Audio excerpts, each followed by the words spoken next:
안녕하세요. 반갑습니다.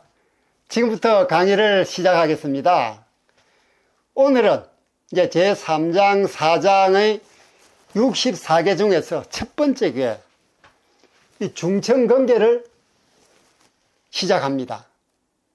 우리 중천관계를 시작하기 전에 우리 지난 시간에 무엇을 배웠죠? 지난 시간에는 3장, 4장에를 나오는 64개의 괴를 해석해 나갈 때 강의 방식을 어떻게 하겠습니다 라는 부분을 말씀을 드렸습니다. 잠깐 되풀이해서 말씀드리면, 먼저 강의 방식은 64개와 트로트를, 우리나라 노래죠, 트로트를 연계시키는 구상을 해보았습니다. 즉, 각 괴가 가지고 있는 상징성에 어울리는 가수를 연기해서 그 가수의 성공 스토리와 각 괴가 가지고 있는 상징성을 연결시키는 거죠. 그렇게 함으로써 그 가수의 성공 스토리를 통해서 우리가 각 괴에 대한 상징성을 피부로 직접 느낄 수 있도록 그런 시도를 해보는 것입니다. 이 실험적인 방법입니다. 아직까지 주역 공부를 함에 있어서 이런 시도는 없었습니다. 그래서 그 괴의 상징성과 트로트 가수를 연계시켜서 그 트로트 가수의 성공 스토리를 통해서 근괴에 대한, 즉 각 괴에 대한 상징성을 우리가 피부로 느낄 수 있도록 하겠다라고 말씀을 드린 바가 있습니다. 그 다음 강의 범위는, 우리가 역경은, 주역은 역경 플러스 역전이라고 그랬죠. 그죠? 주역은 역경과 역전으로 이루어졌다 했습니다.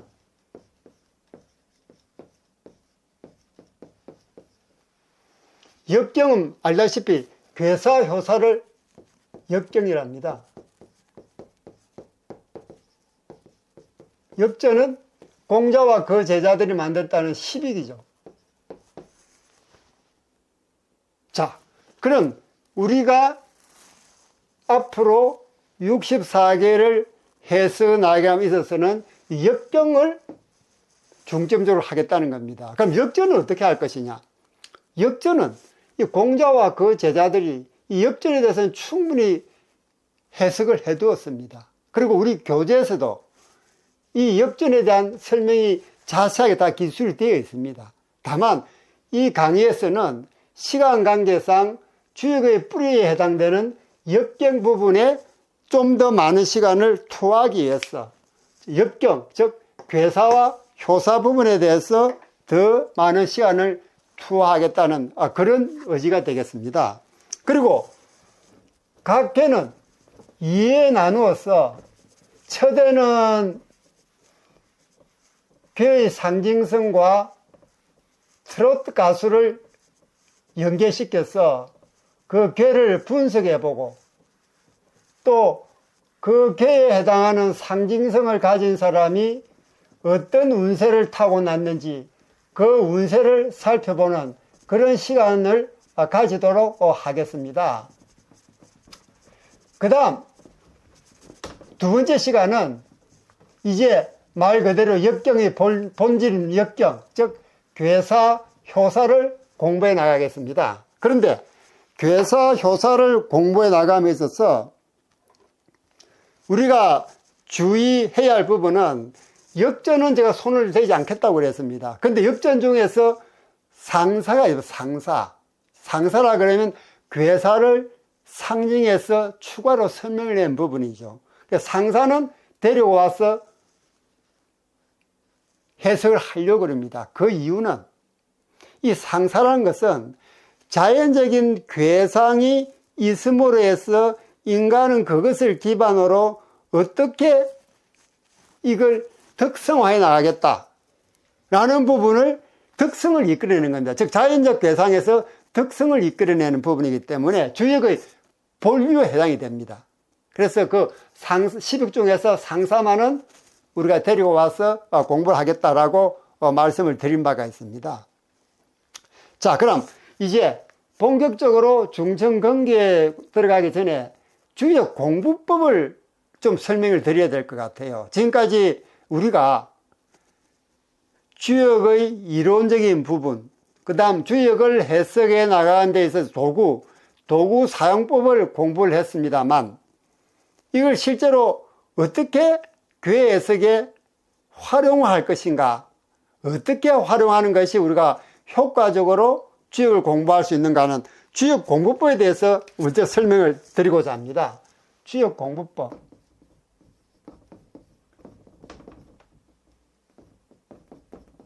첫째, 5가지가 있습니다. 첫째, 우리가 쉬운 괴상으로 어려운 세상을 이해하는 게 주역 공부의 본질입니다. 그러기 위해서는 이 각 개가 가지고 있는 어떤 물상이죠. 그 부분을 진이 빠지도록 찾아내야 됩니다. 다행히 우리가 교재 66페이지 보면은 8개의 물상 취상표가 있습니다. 88페이지에. 그 물상 취상표에 이 사물, 즉 물상에 해당 부분을 자세히 기술을 해 두었습니다. 그리고 제가 설명을 드릴 때 그 부분 이미 말씀을 드렸죠. 그래서 첫째는 물상에 대한 부분을 진이 빠지도록 찾아내야 된다. 두 번째는 8개, 즉 건태리진 송감강곤이 8개일지인데 이 8개를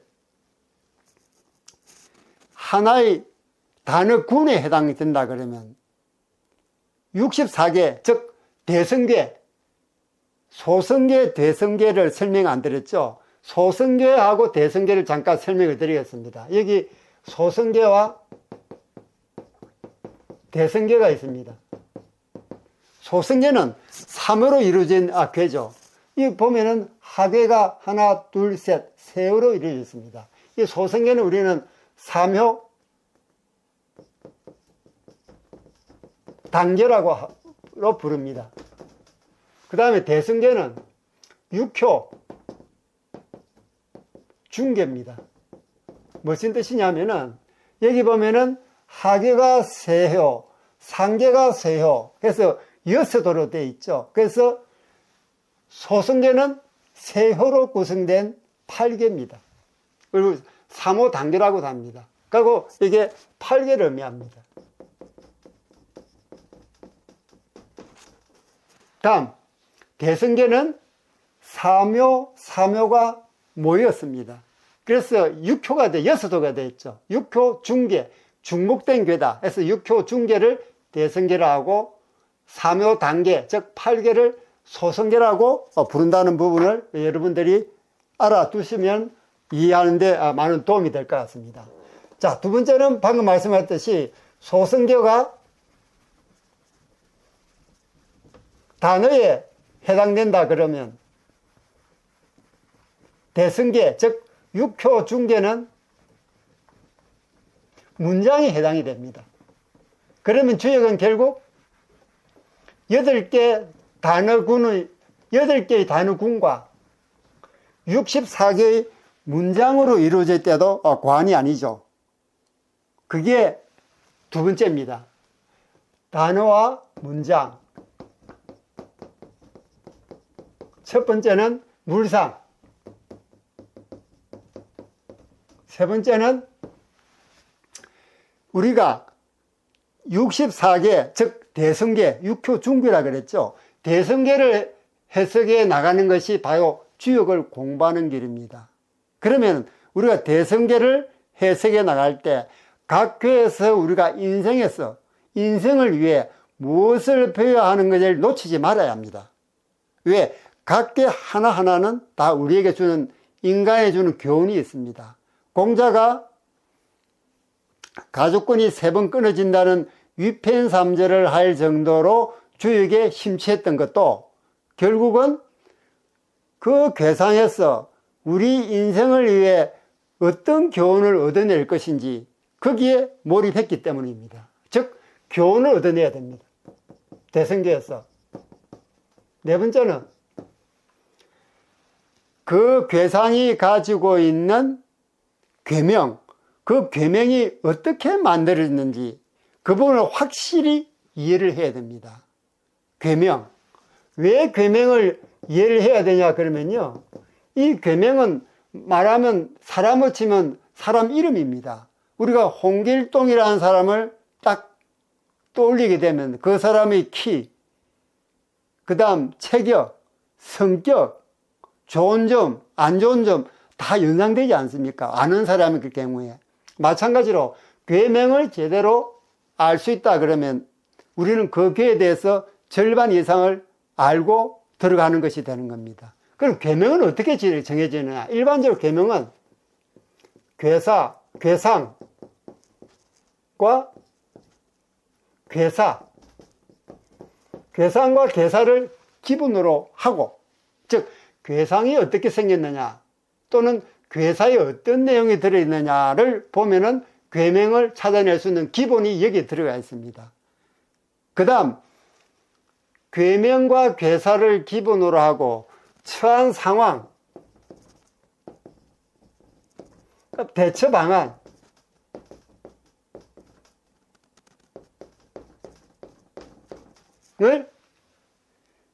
꼭과 과실로 합니다. 즉 보조적인 걸로 한다는 얘기죠. 즉 괴명은 괴상과 괴사를 기본으로 하고 상황과 대처 방안을 보조로 해서 정해지는 게 괴명이다. 근데 이 괴명만 제대로 이해한다 그럼 우리는 그 괴에 대해서 절반 이상을 알 수 있다. 그만큼 괴명이 중요하다는 겁니다. 다섯 번째, 우리가 괴명을 제대로 이해했으면 그 다음에 우리가 무엇을 해야 되느냐 하는 부분이 중요하지 않을 수 없습니다. 다섯 번째, 우리가 주역공부법에서 5가지를 하는 이유는 이 주역공부법을 함으로써 우리가 이런 공부를 쭉 해 나갈 때 많은 도움이 되기 때문입니다. 이 괴명 다음에는 5번째가 무슨 내용이냐 그러면요, 우리가 괴명을 하기 위해서 괴상과 괴사를 보고 또 상황이나 대처 방안을 공부를 하게 됩니다. 그런데 만약 그렇지 않고 우리가 무작정 한문으로 된 주역만 따라가다 보면, 한문으로 된 문장만 따라가다 보면 수십 년을 공부해도 주역의 본질에 도달되지 못하고 깊은 숲속을 헤매기만 합니다. 많은 주역을 공부한 분들이 그런 지경에 처해 있죠. 그래서 주역이 어렵다고 합니다. 마지막으로 중요한 것은 그렇기 때문에 주역 공부는 과학적으로 접근이 되어야 됩니다. 그저 한문으로 구성됐던 옛날의 주역은 잊어버리고 이제 괴상의 순환을 통해서 그 괴를 과학적으로 분석해야 됩니다. 과학적 분석. 이 과학적 분석은 어떻게 하느냐? 우리는 이미 라이프니츠의 이진법수 배열과 주역의 배열이 완전히 일치함을 이미 배웠습니다. 그것을 통하여 우리는 주역이 충분히 논리적이고 과학적이라는 것을 체들하게 되었죠. 이진법에 대해서 공부가 더 필요하신 분은 위에 있는 이 영상을 참고로 하시면 되겠습니다. 자, 그럼 주역 공부법 5가지. 첫째, 그 8개, 즉 소성괴가 가지고 있는 물상을 진이 빠지도록 공부를 해야 된다. 이건 우리 참고로 교재 66페이지에 8개의 물상 지상포에 나타나 있다. 두 번째는 8개가 하나의 단어군이라 그러면 64개, 즉 대성계는 하나의 문장이다. 즉 소성계를 단어라 그러면 대성계는 문장이다. 그러니 주역은 8개의 군의 단어와 문장으로 구성되어 있다고 해도 과언이 아닙니다. 세 번째는 우리가 대성계를 공부해 나갈 때 각 괴에서 우리가 인생을 위해서 무엇을 교훈으로 삼아야 되는지 를 놓쳐서는 안 된다. 네 번째, 괴명을 확실하게 이해를 하자. 왜 그 괴명이 나왔는지. 다섯 번째, 주역을 한문으로 가득 찬 문장으로 어렵게 생각하지 말고 이제 과학적으로 분석을 해보자. 그것도 괴상의 순환을 통하여 주역이 어떻게, 그 괴가 어떻게 분석이 되는지 그 부분을 주의 있게 보자 하는 5가지 말씀을 드립니다. 그 정도로 이 주역 공부법은 우리가 앞으로 3장, 4장, 64개를 공부해 나감에 있어서 중요한 지렛대가 될 수 있기 때문입니다. 자, 이제 우리 주역 공부법을 했으니까요. 본론으로 들어가서 중천근계를 보도록 하겠습니다. 이게 첫 번째 계죠. 64개 중에서 보통 첫 번째 1등 맨 먼저 이건 중요성이 가장 큰 것이죠. 실제로 중천근계는 하계도 하늘로 상징하는 근계고 상계도 하늘을 상징하는 근계입니다. 그러니 괴명은 당연히 하늘이죠. 그래서 하늘 근자를 중천근이라는 괴명을 쓰고 있는 겁니다.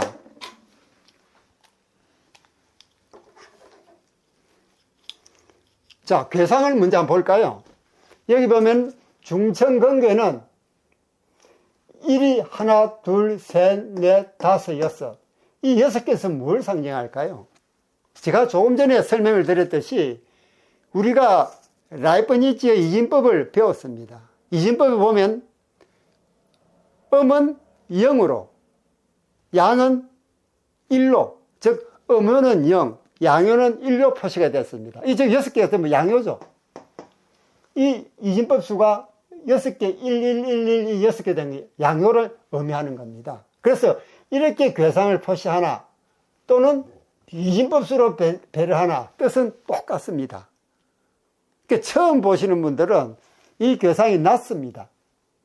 그래서 이 숫자로 표시하면은 숫자는 우리에게 익숙되어 있는 것이니까요. 쉽게 좀 더 이해할 수 있을 것 같아서 우리가 상수주역에서는 괴상 표시 방법을 괴상을 주로 하되 수상을 보조로 사용을 하고 있는 것입니다.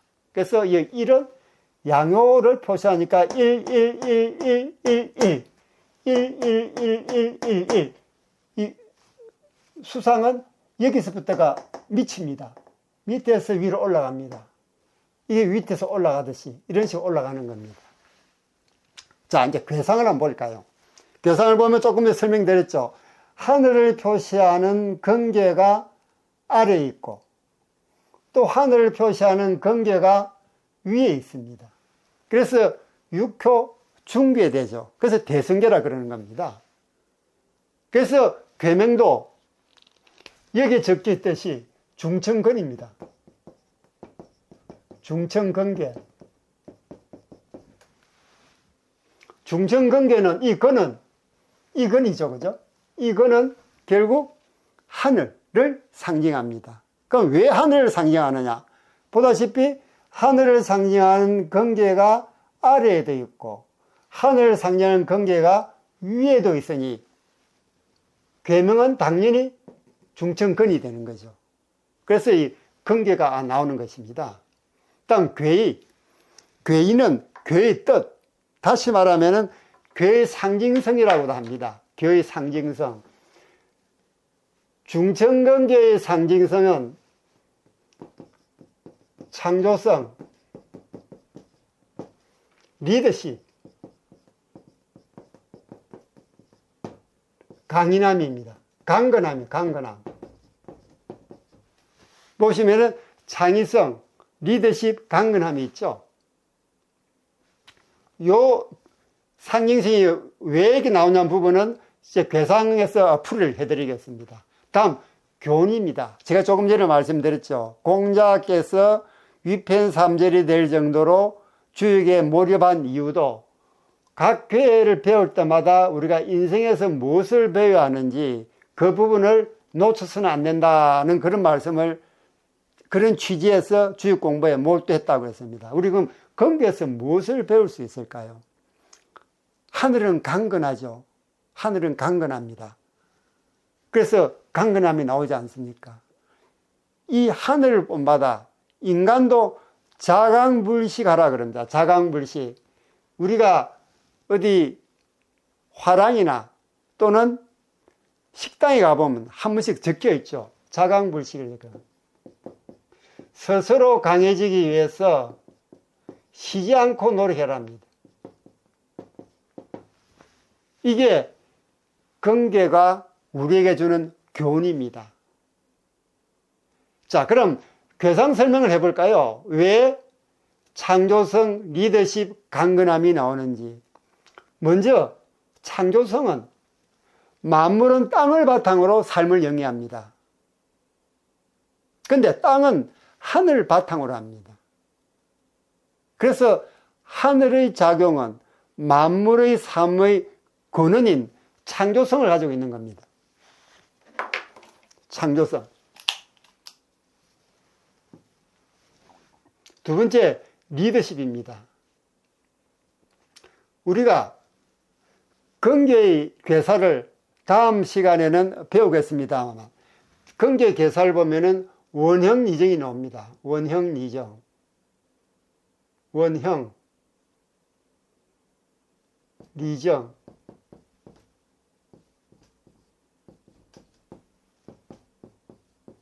원형 리정이 나오죠. 이 맨 앞에 있는 원. 이 원은 어떤 원 또는 우두머리를 의미합니다. 그래서 리더십을 상징한다 그러죠. 다음 강건함은 어디서 나올까요? 일반적으로 양효는 강건함, 음효는 유순함을 나타냅니다. 근데 강건함을 나타내는 양효가 하나, 둘, 셋, 넷, 다섯, 여섯. 이제는 우리가 하나, 둘, 셋, 넷, 다섯, 여섯 세면 안 되겠죠. 이제부터 우리는 초구, 구이, 구삼, 구사, 구오, 상구 이런 식으로 이제 자기 이름을 불러줘야 됩니다. 이제 다음 시간에 또 이 부분도 설명을 드리도록 하겠습니다. 그래서 강건함은 이 양효가 6개나 있으니 당연히 강건하죠. 그래서 중천계의 상징성은 창조성, 리더십, 강건함입니다. 자, 그럼 중천경계의 상징성, 창조성, 리더십, 강건함, 창의성, 리더십, 강건함, 창조성이나 창의성이랑 같죠, 그죠? 이런 상징성을 가진 가수는 누구일까? 남진을 연계시켰습니다. 그래서 우리 썸네일 제목도 경계와 트로트의 거장 남진, 부제목은 경계의 창의성, 리더십, 강건함을 품다라고 우리 썸네일 제목도 정해져 있습니다. 그 남진 가수의 이 대표곡은 1967년도에 발표한 가슴 아프게입니다. 이 노래는 우리가 조금 이따 감상을 하면서 왜 남진이 경계의 상징성에 해당되는 사람인지를 제가 설명을 드리도록 하겠습니다. 자, 그럼 먼저 이제 창의성, 리더십, 강건함을 가진 경계의 상징성에 연계되는 사람들은, 즉 남진 같은 사람들은 어떤 운세를 가지고 있을까 하는 부분을 보도록 하겠습니다. 여기서 먼저 시운, 재운, 가정, 건강 크게 4가지로 나누어 보았습니다. 자, 보시면은 먼저 시운입니다. 때운이죠. 임사강건입니다. 임사강건. 일에 임해서는 강하고 근실하게 처리한다. 즉 돌진적이고 적극적입니다. 왜? 하늘은 강건하니까요. 두 번째 재운은 시비수유복입니다. 시비수유복. 받는 것보다 베푸는 것이 더 복을 받는다. 무슨 뜻일까요? 왜 받는 게 더 복이 생긴 거지 왜 베푸는 것이 더 복이 생깁니까? 단기적으로는 받는 것이 베푸는 것보다 복을 받는 거죠. 그러나 장기적으로 봤을 때는 베푸면 반드시 돌아온다는 것이 자연의 섭리입니다. 그래서 긍휼의 상징성을 가진 사람들은 받는 것보다는 베푸는 것에 더 중점을 둔다. 그래서 더 많은 복을 받는다. 이게 제 운입니다. 다음 가정운을 볼까요? 가정운을 보면 긍휼의 상징성을 가진 사람들은 적선유여경, 적선유여경, 선을 많이 쌓아서 경사가 더 생긴다는 겁니다. 즉 받는 것보다 베푸니까 당연히 더 가정의 경사가 생기는 거죠. 그래서 가능하면 받는 것보다는 베푸는 게 장기적으로 봤을 때 더 유리한 것입니다. 실제로 임종을 앞둔 사람들이 세 가지를 생각한다 그러죠. 첫째는 내가 지금까지 내가 하고 싶은 일을 하고 살아왔는가. 두 번째는 다른 사람과 맺힌 한을 풀었는가. 특히 가까운 사이일수록. 세 번째는 내가 가진 것을 베풀며 살아왔는가 하는 세 가지를 임종 직전에 생각을 한다고 합니다. 그 정도로 베푸는 것은 받는 것보다 훨씬 더 자신에게도 이득이고 인생을 살아감에 있어서 이득인 겁니다.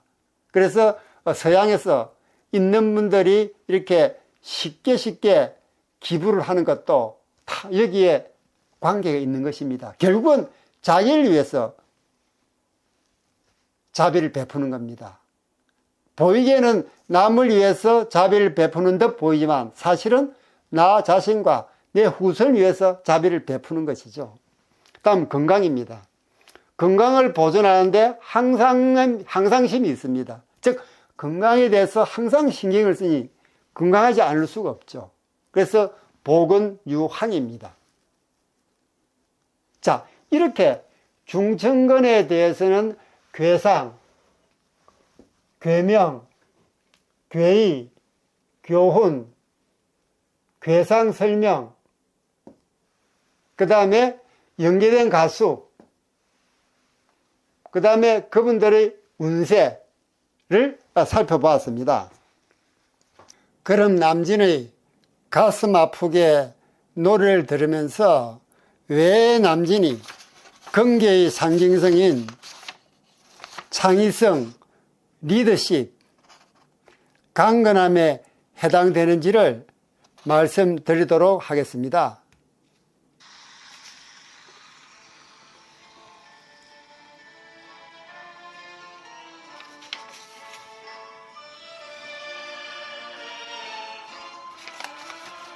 주역의 64개 중에서도 가장 강력한 힘을 상징하는 긍휼. 오늘은 이 긍휼가 트로트 음악계의 거장 남진과 어떻게 연결되는지 탐구해 봅니다. 긍휼은 하늘을 상징하며 리더십, 창의성, 그리고 강건함을 의미합니다. 이러한 특성들은 어떻게 한 인물의 삶과 경력에 영향을 미칠까요? 지금 흘러나오는 가슴 아프게 노래를 들으면서 이 곡은 이별의 아픔을 바다와 연락선을 통해 감성을 표현하며 많은 사람들의 가슴속 깊은 곳에 울림을 줍니다. 강렬한 감정의 표현이 돋보이는 곡입니다. 남진은 트로트 음악계에서 오랜 시간 동안 활동하며 수많은 히트곡과 영향력 있는 모습으로 리더십을 발휘해 왔습니다. 그의 창의성은 트로트 장르 내에서 새로운 스타일과 트렌드를 만들어내며 계속해서 새로운 작품을 창출해냈습니다. 리더십을 보면 남진은 가수협회 초대장 출신으로 트로트 음악계에서 후배 가수들을 이끌고 교육하는 데 중추적인 역할을 수행해왔습니다. 창의성을 보면 그는 60여 편의 영화에도 출연하여 다재다능한 창의성의 면모도 보여주었으며 그의 음악은 계속해서 진화하여 많은 가수들에게 영감을 주었습니다. 강건함을 보면 해병대 청룡부대의 일원으로 베트남 전쟁에 참여하여 용맹을 떨쳤고 가요계의 변화와 도전 속에서도 꿋꿋이 자신의 길을 걸어왔습니다. 난징진의 삶과 경력은 근교회가 우리에게 가르치고자 하는 바와 같습니다. 리더십을 발휘하고 창의적으로 행동하며 어려움 속에서도 강건함을 유지하면 어떤 분야에서도 큰 성공을 이룰 수 있다는 메시지 말입니다. 오늘의 강의는 여기까지입니다. 다음 강의는 1-2 괴사, 효사, 상사 해석입니다. 이제 그 무덥던 여름이 완전히 지나갔습니다. 근교의 강의를 마치면서 여러분은 어떤 리더십, 창의성, 강건함을 가지고 계신가요? 여러분의 이야기도 댓글로 공유해 주세요.